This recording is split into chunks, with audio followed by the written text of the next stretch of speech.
L'action oblique est ancienne et rétive aux qualifications rationnelles en raison de la libre application qu'en font les juges. Utile au créancier pour assurer son droit de gage général, elle lui permet d'agir contre le débiteur de son débiteur lorsque ce dernier, par sa carence, compromet ses droits.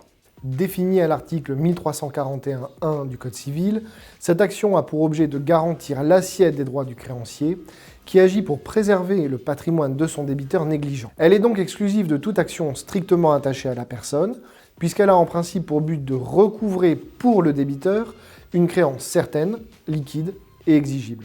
La jurisprudence paraît pourtant avoir une conception large du champ d'application de cette action. Et c'est notamment le cas au profit du syndicat des copropriétaires, auquel les juges reconnaissent le droit d'agir en résiliation du bail consenti par un copropriétaire à son locataire, qu'il soit d'habitation, professionnel ou commercial.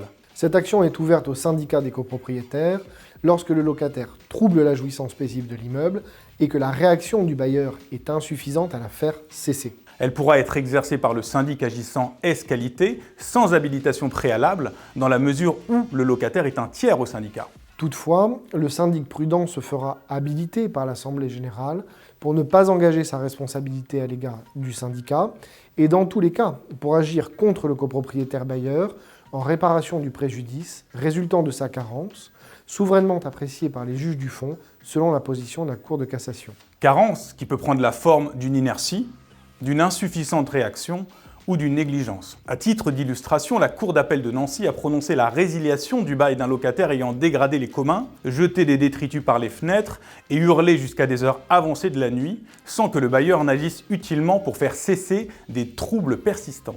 La Cour d'appel de Paris, face à un bailleur qui s'était contenté de transmettre les mises en demeure adressées par le syndicat des copropriétaires, a pu qualifier sa réaction d'insuffisante et prononcer la résiliation du bail commercial en raison des troubles anormaux générés par l'activité du locataire, due à un défaut d'hygiène et à la conservation d'aliments avariés. Pour prendre un dernier exemple, la Cour d'appel de Montpellier a pu prononcer la résiliation du bail d'un locataire ayant favorisé la prolifération des punaises de lit en raison de son manque d'hygiène et de l'action trop tardive du bailleur pour y remédier. La Cour a en outre condamné le locataire et le bailleur sur le fondement de la responsabilité civile pour n'avoir pas agi assez vite au vu des doléances de la copropriété. Enfin, on ajoutera que la demande en résiliation judiciaire du bail répond aux conditions de droit commun. Aussi, le syndicat des copropriétaires devra, à l'instar du bailleur, caractériser un manquement suffisamment grave et persistant du locataire. C'est dire si la jurisprudence entend largement le champ d'application de l'article 1341-1 du Code civil au profit du syndicat des copropriétaires.